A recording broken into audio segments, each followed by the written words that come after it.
저희 교회는 교회적으로 이렇게 매일 성경이라는 큐티 책으로 전교인이 큐티를 합니다. 오늘 아침에 본문이 에스더인데요. 거기 보니까 모르드게가 불임절을 정하고 그 하나님의 구원을 감사하고 또 이웃들과 함께 축제하는 장면이에요. 그래서 오늘 내용이 그 하나님의 은혜를 늘 기억해야 된다. 우리가 어려운 일이 있을 때든지 또 어려움이 없던 때든지 언제나 그 하나님의 은혜를 기억하며 사는 것이 축제하는 삶이다 였습니다. 그래서 저도 이렇게 하나님의 은혜를 쭉 생각해 봤어요. 어제 특별히 이렇게 저희 집에서 중부고속도로 타고 내려온 한 2시간 10분 정도 걸리거든요. 내려오면서 지난 청년 때 새벽교회에서 신앙생활 하던 그때부터 오늘까지 를 이렇게 쭉 되돌아봤습니다. 되돌아볼 때 참 하나님의 은혜가 크다라는 생각을 계속 하면서 왔습니다. 좋은 교회, 좋은 고향교회에 만나서 어려서 대강교회에서 태어나고 여기서 자라고 제가 이렇게 자라본 늘 느끼는 게 교육을 제가 굉장히 잘 받았더라고요. 그 주일학교 교육이 그 당시에 그 아이들이 뭘 알까 싶은데 그 요한계시록을 배웠는데 그 기억이 나중에 신대원 가서 이렇게 그때 배웠던 것들이 다 생각이 나고 그리고 교육도 잘 받았던 것 같고 우리 그 새벽교회만 있는 용어 있잖아요. 반사 있잖아요. 반장님 있잖아요. 반장님. 다른 교회에서는 안 쓰는데 반장님들한테 교육도 잘 받아서 그리고 특별히 청년 때에 또 좋은 목사님 또 최준학 목사님 만나서 목사님을 통해 기도하는 법 또 목사님을 통해 설교하는 그 모습 그 목사님을 통해서 제가 여러 가지 많은 영향을 받았어요. 그래서 이렇게 제 이렇게 목회하면서 목사님을 좀 닮아가고 싶은 마음이 늘 있습니다. 며칠 전 스승의 날 때도 아내랑 그런 얘기했어요. 제 인생에 이렇게 좋은 멘토들 몇 분 이야기하면서 여보 참 내가 복이 많지 하니까 정말 당신 복이 많다 이런 얘기도 둘이 했습니다. 그래서 여러분 이제 여러분은 여기서만 신앙생활 하니까 모를 수도 있어요. 얼마나 좋고 행복한 교회 다니는지 여러분 그거 아십니까? 예, 그래 옆에 분에게 한번 말씀해 주세요. 참 좋은 교회 다니시는군요 하고 한번 말씀해 주세요. 그럼 또 얘기하죠. 이제 알았어요? 예, 참 좋은 교회, 우리 새벽교회. 그래서 저도 이렇게 새벽교회처럼 좋은 교회를 또 목양하기 위해서 또 열심히 또 노력하고 주의 은혜를 구하고 있습니다. 우리 기도하겠습니다. 하나님 참 좋은 교회, 새벽교회를 또 이 땅 가운데 세워주시고 또 구원의 놀라운 역사를 이루어 나가시는 하나님을 찬양합니다. 저희를 구원하여 주시고 또 하나님 특별히 이번 집회를 통하여서 예수꾼으로 세우시려고 하는 그 하나님의 놀라운 은혜를 감사합니다. 하나님의 말씀이 주요 생명이다. 말씀을 깨닫고 믿는 일을 바로 하자는 하나님 귀한 신앙의 선배들로부터 가슴에 새겼던 그 표를 기억하며 주요 생명이신 하나님의 말씀이 오늘 밤 가운데도 우리 가운데 역사하여 주시옵소서. 부족한 종의 입술은 가리어 주시고 하나님의 말씀이 살아 역사하는 시간 또 그 말씀에 반응하는 시간 되게 하여 주시옵소서. 우리 주 예수 그리스도의 이름으로 기도드립니다. 아멘. 어제는 우리가 예수꾼의 자격을 생각해 봤죠. 그래서 낙향한 그 베드로와 제자들 가운데 찾아가신 이유를 3가지를 생각해 봤어요.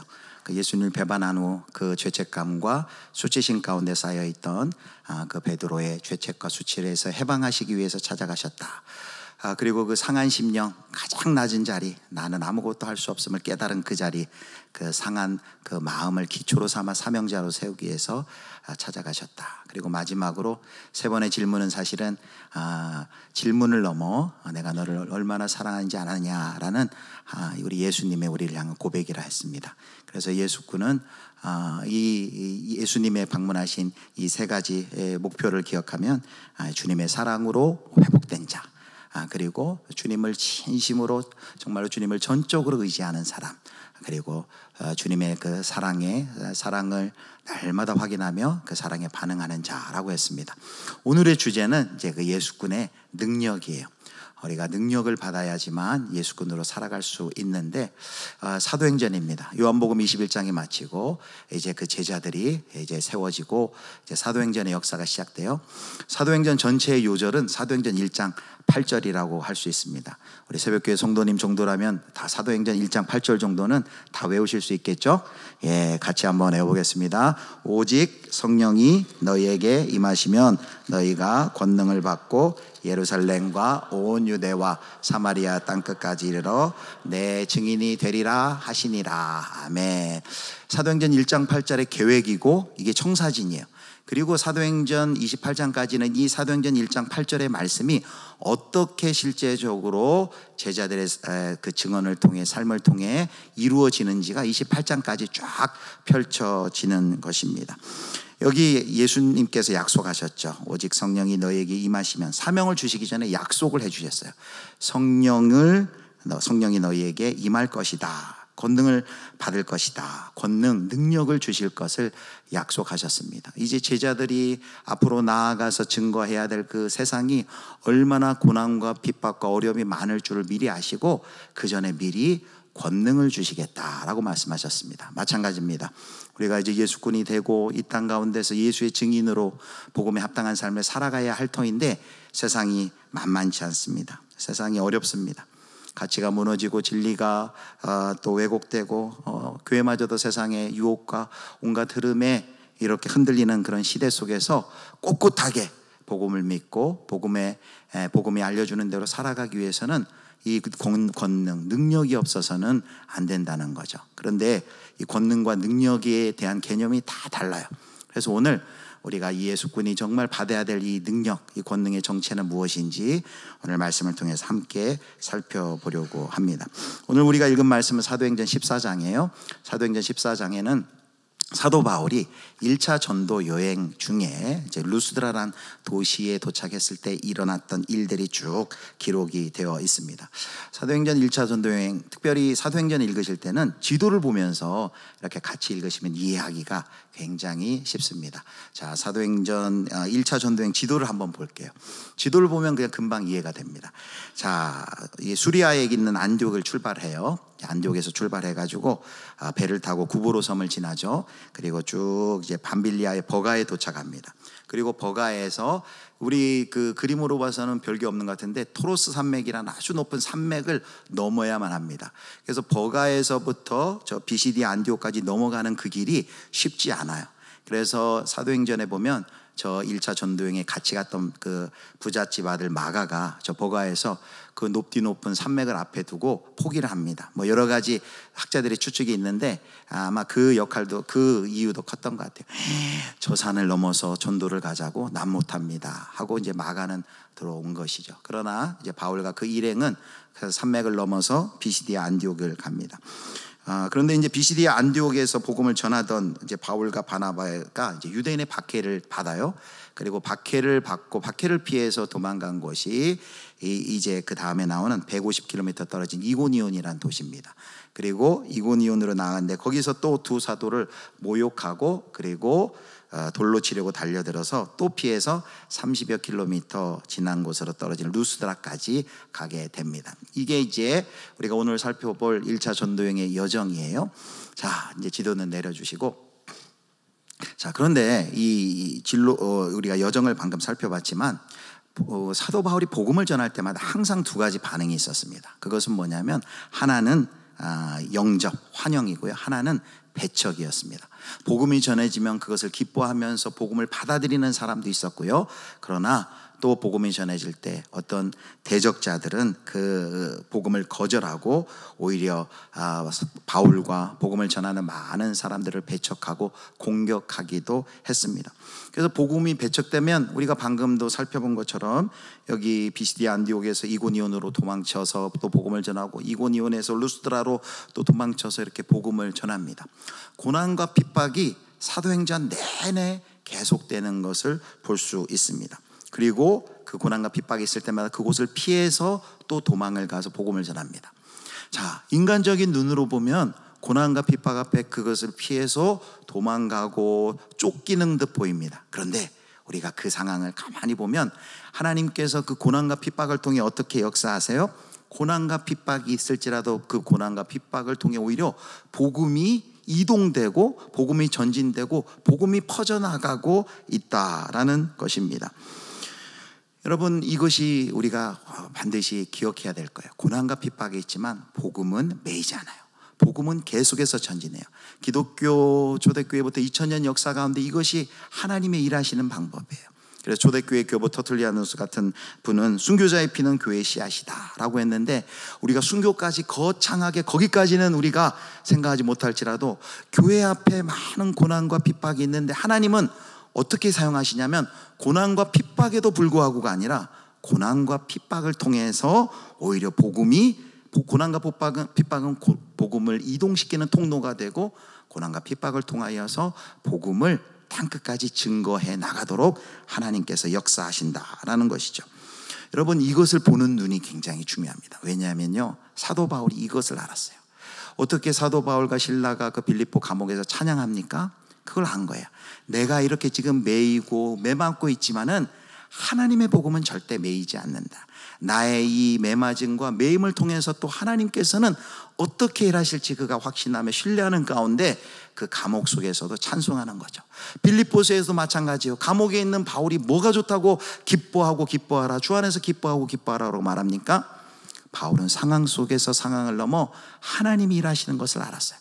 고난과 핍박이 있지만 그 고난과 핍박을 통해서 하나님은 일하셔서 반전의 역사를 이루시고 복음이 땅끝까지 증거하게 한다라는 믿음이 있는 것이죠.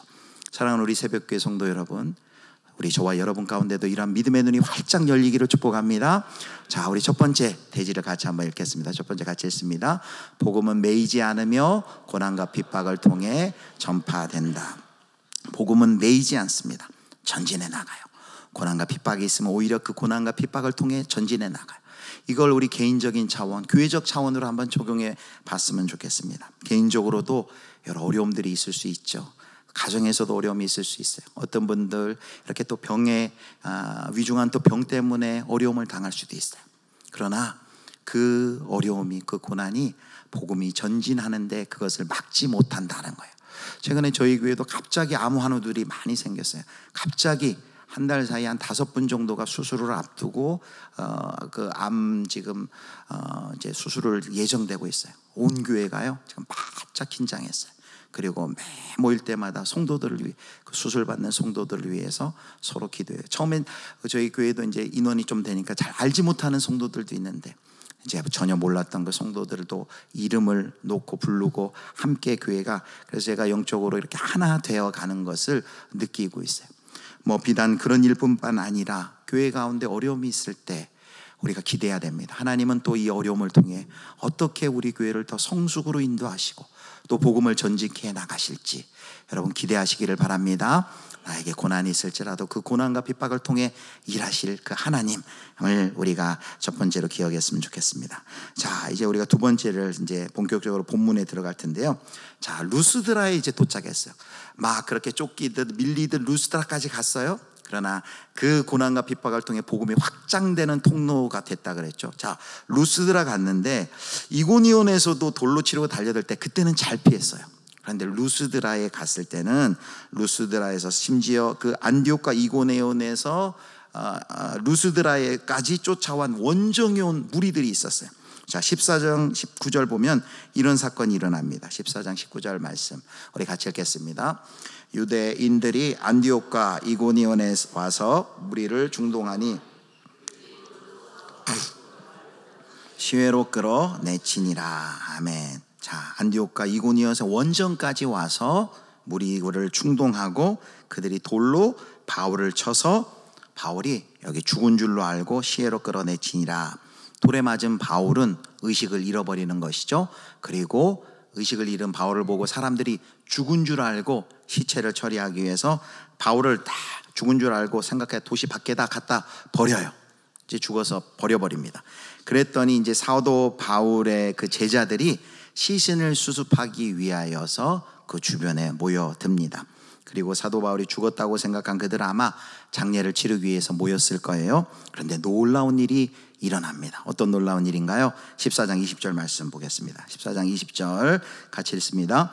제자들이 둘러섰을 때에 바울이 일어나 그 성에 들어갔다가 이튿날 바나바와 함께 더베로 가서, 자, 여기 제자들이 바울이 죽은 줄 알고 이제 장례를 치려고 몰려들었어요. 그런데 어떤 일이 일어납니까? 자, 14장 20에 보니까 바울이 어떻게 다 되어 있어요? 일어나라고 이야기하고 있습니다.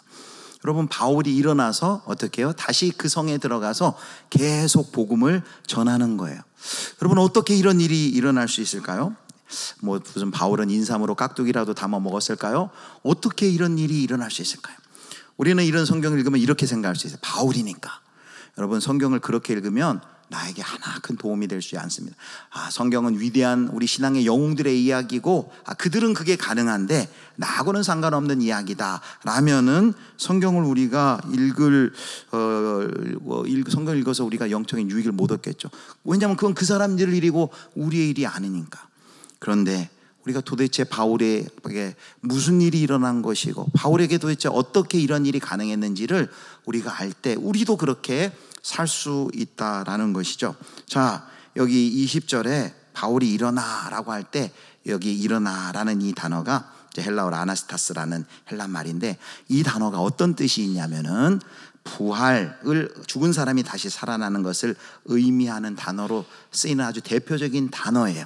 대부분의 용례 한 번만 빼고는 다 부활, 죽은 사람이 일어난다 라는 표현에 바로 이 부활의 의미를 가르칠 때, 표현할 때 쓰는 단어가 바로 여기 바울이 일어나라는 그 단어입니다. 일어나라는 그 단어예요. 저자인 누가가 일부러 이 단어를 일부러 쓰는 이유가 있습니다. 저자인 누가가 지금 뭘 묘사하고 싶어 하는 거예요? 마치 돌에 맞아서 완전히 쓰러져 있는 바울이 일어나는 것을 뭘 비유하고 어떤 모습을 보여주는 거예요? 바로 예수 그리스도께서 십자가에 죽으셨는데 그 십자가에 죽으신 예수님을 하나님께서 부활로 일으켜 세우신 것 같이 돌에 맞아 죽었던 그 바울이 일어섰다라는 것을 바로 보여주고 있는 것이죠. 예수님을 십자가의 죽음 가운데서 일으키신 하나님께서 사도 바울이 십자가의 길을 걷다 돌에 맞아 쓰러져 있는데 그 돌에 맞아 쓰러져 있는 사도 바울을 일으켜 세우셨다라는, 부활의 능력으로 그를 일으켜 세우셨다라는 것을 우리 가운데 보여주고 있는 것입니다. 사랑하는 성도 여러분, 복음을 위해 살다가, 복음의 증인의 삶을 살다가 십자가의 길을 걷다가 이렇게 돌에 맞아요. 어려움을 당해요. 고난과 핍박이 있어요. 그런데 그 복음의 증인이 돌 맞고 쓰러져 있는 그 증인을 하나님께서 그냥 내버려 두시지 않는다는 말씀입니다. 만약에 그냥 내버려 두시면 그거는 순교의 영광이 되는 것이고, 하나님께서 그 복음의 길을 가다가 십자가의 길을 갖다 쓰러진 그 복음의 증인 예수군을 그대로 내버려 두지 않고 그를 일으켜 세우신다는 것입니다. 다시 일으켜 세우시고 살리신다라는 것을 우리 가운데 보여주십니다.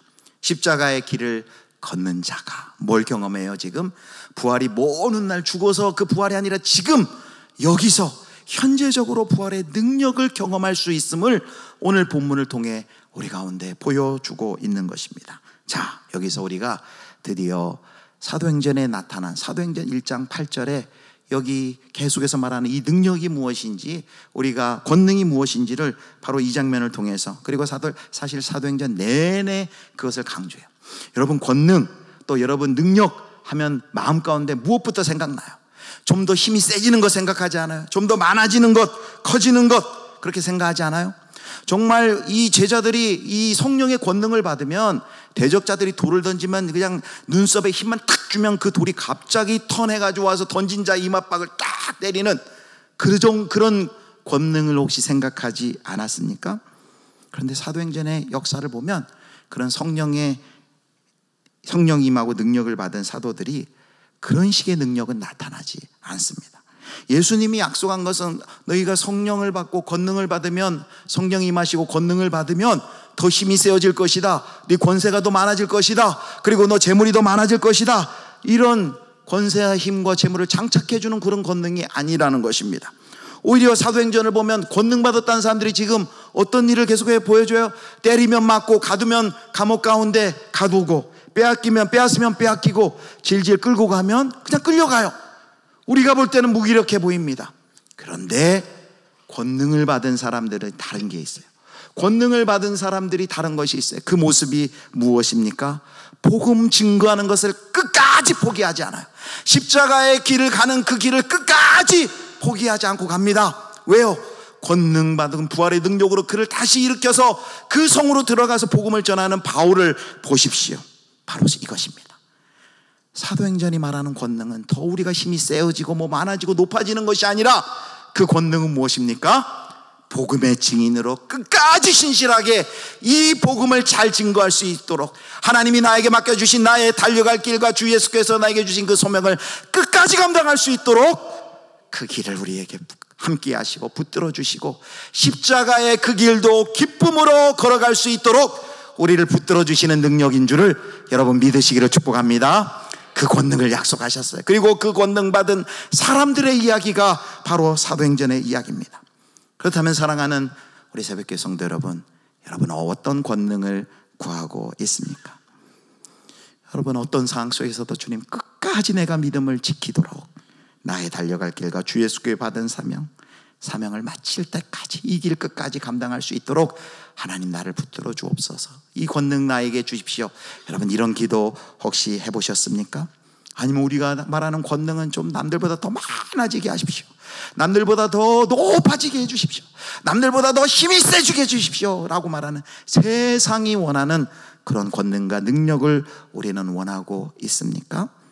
주님의 말씀 붙들고 끝까지 믿음의 길 신실하게 갈 수 있도록 하나님 우리에게 권능을 주옵소서. 이게 바로 사도행전인 말씀하신 권능이고 능력이고, 그 권능 받은 사도들이 끝까지 그 길을 감당하며 가는 것이죠. 그래서 우리 두 번째 이렇게 우리가 같이 읽겠습니다. 성령의 능력은 십자가의 길을 끝까지 걷도록 붙든다. 십자가의 성령의 능력은, 능력받은 자, 권능받은 사람들은 이 끝까지 십자가의 길을 걷도록 하나님이 붙들어 주시고 하나님의 능력과 권능으로 함께 해주신다라는 것입니다. 자, 이제 세 번째입니다. 자, 죽을 만큼 돌에 맞은 루스드라로 맞아서 이제 루스드라로 돌아온 그 사도 바울이 다음 날 96km를 더 가서 이제 더 배로 갑니다. 그리고 거기서도 복음을 전해요. 그리고 거기서 많은 사람을 제자로 삼습니다. 자, 그 다음에 이제 더베 다음에 행선지가 어딜까요? 여기서 지도를 한번 더 다시 보겠습니다. 자, 더베까지 가요. 더베까지 간 다음에 더베가 이제 끝 1차 전도 여행의 반환점을 삼아서 다시금 역순으로 해서 이제 돌아가는 것을 보게 됩니다. 자, 14장 21절 같이 한번 보겠습니다. 14장 21절 말씀 같이 읽겠습니다. 복음을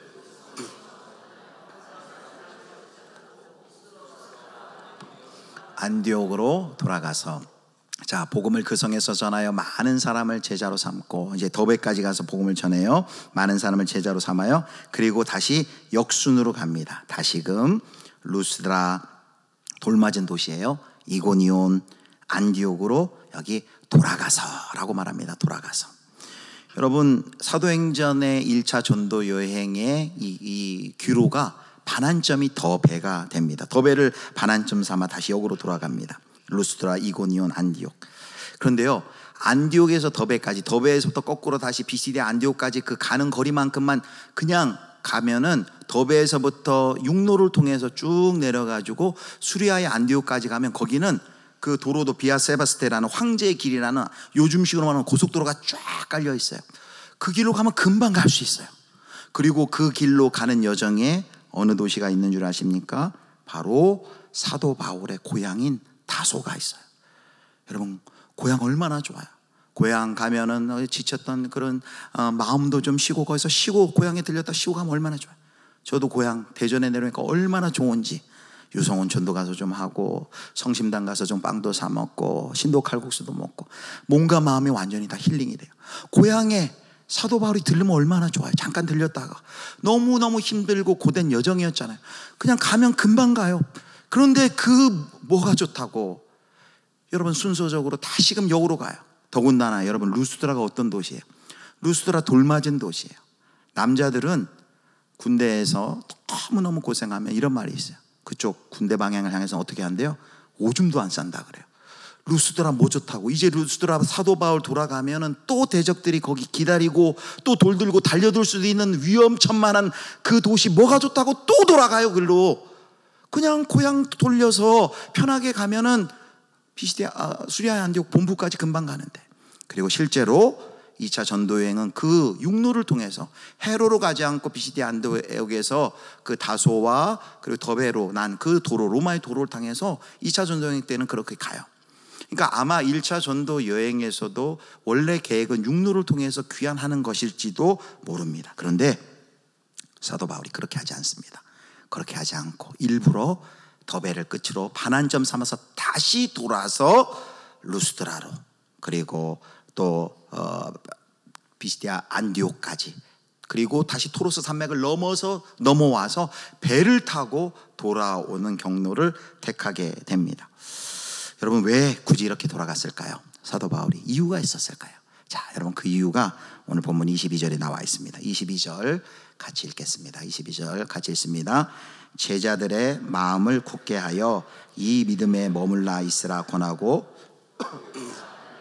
하나님의 나라에 들어가려면 많은 환난을 겪어야 할 것이라 하고. 자, 사도 바울이 그 편한 길로 가지 않고 일부러 고된 길, 일부러 간 이유가 있어요. 그 도시마다 누가 있었어요? 여기 돌아갈 때 제자들의 마음을 굳게 하여. 이 제자들 누구예요? 이 사도 바울을 통해서 예수님을 처음 먹고 아직 신앙적으로 연약하고 어린 성도들이에요. 그들을 걱정하는 거예요. 여기 이 믿음에 머물러 있으라 라고 권유하는데, 믿음 안에 머문다라는 것은 고난을 잘 인내하라는 거예요. 예수 믿으면 복받아, 잘 될 거야, 만사형통이야, 이런 얘기가 아니라 앞으로 이제 예수님 믿으면 여러 가지 어려움과 고난이 있을 터인데, 여러분 성도들이요, 그 고난을 잘 이겨내길 바랍니다. 그들 가운데 격려하고 응원해지기 위해서. 그래서 아주 중요한 권면 하나를 하잖아요. 거기 보면은 22절 하반절에 우리가 하나님의 나라에 들어가려면 많은 환난을 겪어야 할 것이라고. 이제 임박한 그 예수님 믿기 위하여 피할 수 없는 고난이 있다는 것을 알고서 행여나 처음 예수 믿은 그 성도들 낙심하지 않고 믿음에 굳게 서 있을 수 있도록 그들을 다독이기 위해서 일부러 편한 길로 가지 않고 돌아서 이 사도 바울이 가는 것입니다. 그리고 또 우리 오늘 본문에도 보지만 23절에 보면 각 교회에 이제 자신이 없어도 교회가 잘 질서대로 유지될 수 있도록 장로를 세우는 일을 하고요, 조직을 또 정비해 주기도 합니다. 그렇게 하기 위해서 고난과 생명의 위협을 마다하지 않고 돌아가는 것이죠. 여러분, 사도 바울의 이 마음 어떤 마음이에요? 사도 바울이 데살로니가전서 2장 7절에 유모가 자기 자녀를 기름과 같이 하였으니 라는 말을 했어요. 엄마죠, 엄마의 마음으로, 헌신적인 그 사랑의 마음으로 양들을 지금 돌보기 위하여서 돌아가고 있는 것입니다. 우리나라 동요 중에요, 한국인이 가장 좋아하는 동요 1위에 뽑힌 적이 있는 동요가 있어요. 1950년대에 지어진 동요인데요, 섬지박이라는 동요가 있어요. 1950년 전후에 얼마나 살기가 어려웠어요. 그래서 어촌이나 시골이나 전 나라가 다 어려울 때죠. 근데 여기 이제 배경이 아기를 뉘어놓고 바다로 일하러 간 엄마 이야기예요. 이렇게 되죠. 엄마가 섬 그늘에 굴 따러 가면 아기가 혼자 남아 집을 보다가 바다가 불러주는 자작 노래에 팔 베고 스르르 잠이 듭니다. 이 동요 아시죠? 엄마가 섬 그늘에 굴 따러 가면, 이 가사예요.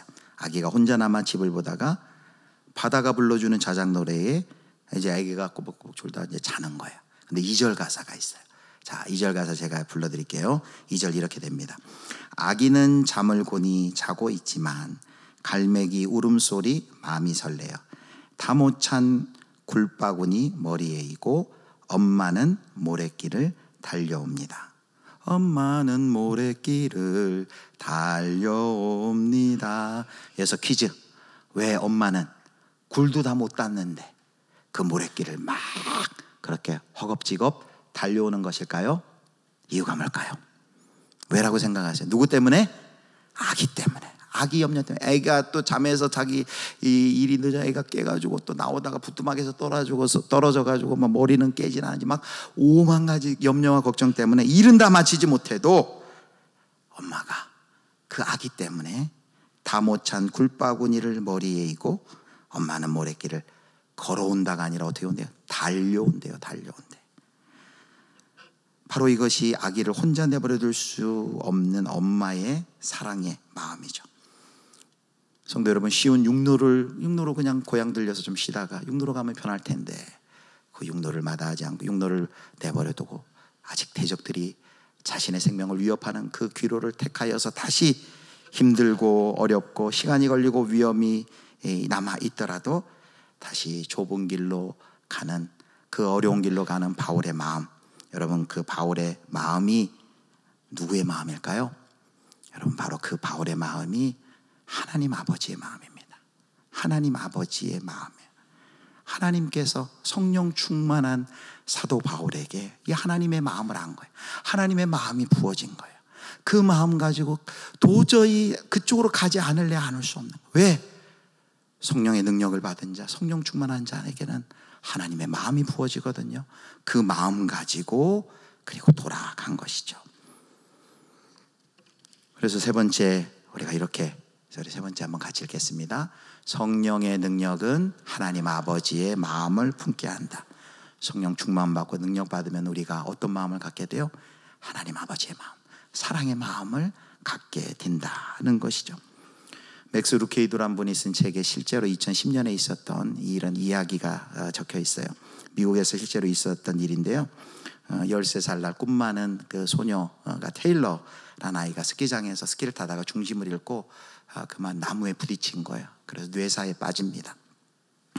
그 소녀의 부모는 눈물로 뇌사에 빠진 그 딸의 장기를 5명에게 기증하기로 합니다. 그리고 그 장기 중에 특별히 심장은 두 자녀의 어머니인 그 패트리샤 윈터스라는 여인에게 이식이 돼요. 그 자기 딸의 심장을 이제 이식을 해줍니다.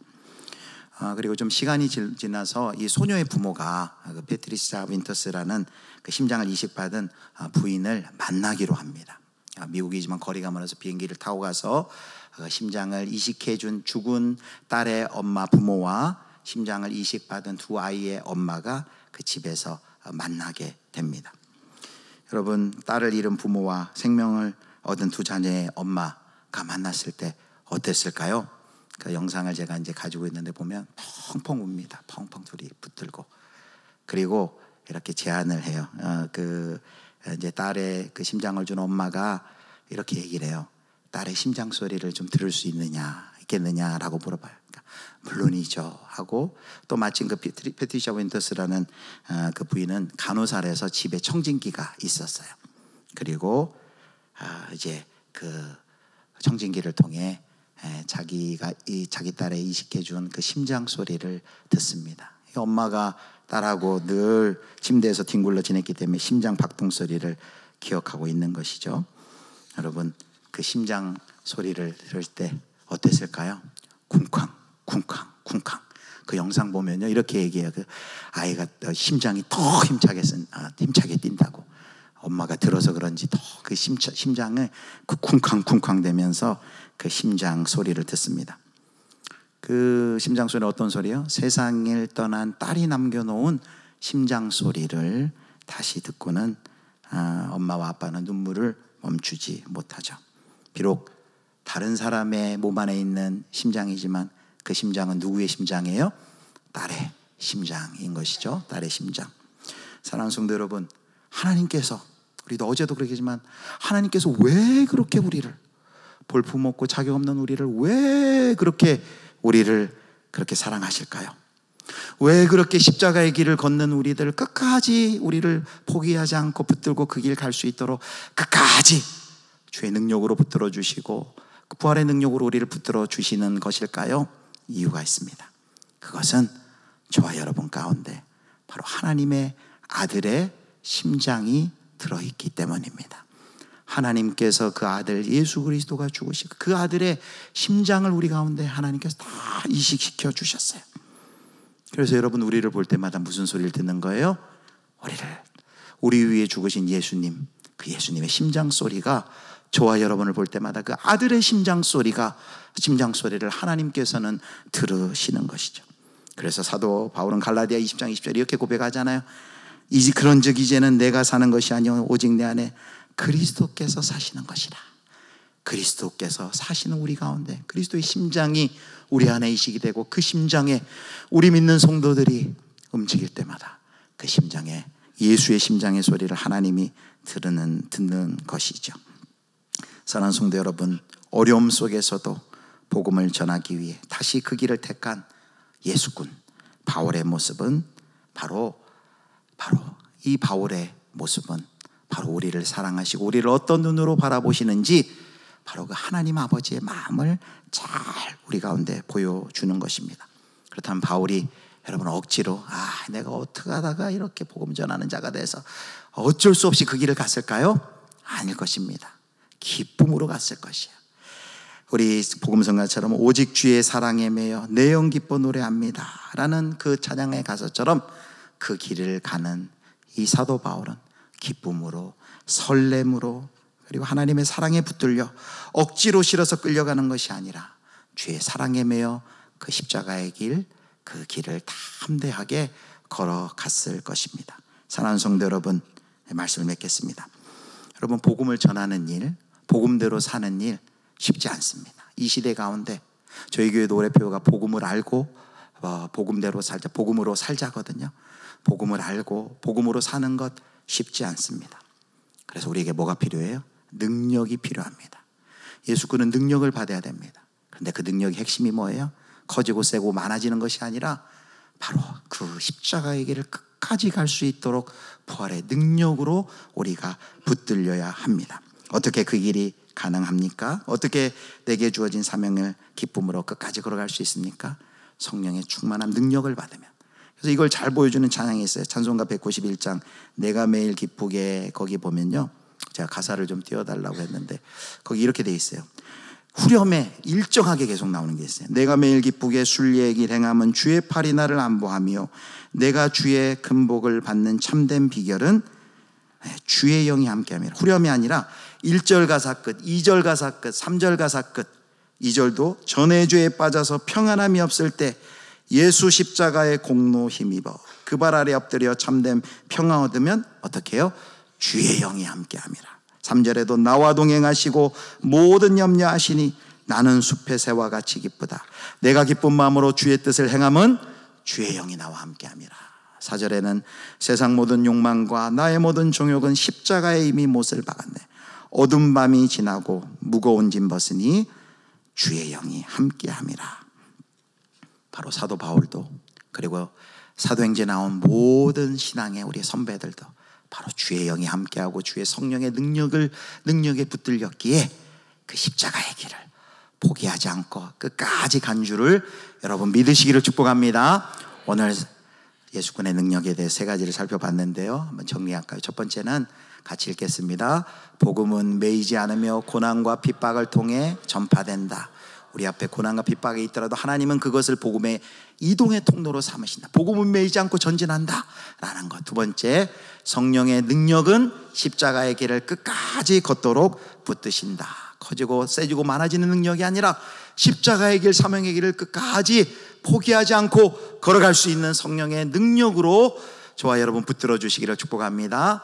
그리고 세 번째 같이 읽습니다.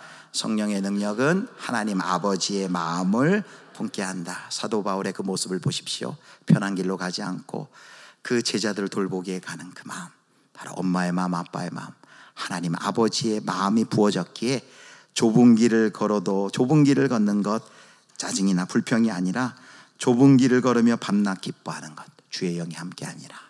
그 길을 이렇게 끝까지 가는 것을 볼 수 있습니다. 우리 새벽교회 모든 성도 여러분 가운데 이런 하나님의 성령의 능력이 가득히 하나님께서 부어주시기를 간절히 소망합니다. 능력받은 예수군이 되어서 그래서 우리에게도 맡겨주신 그 각자의 사명의 길을 끝까지 포기하지 않고 믿음의 길을 끝까지 잘 달려나가시는 부활의 능력을 경험하시는 우리 새벽교회 모든 성도님들 되시기를 주님의 이름으로 축원합니다. 아멘.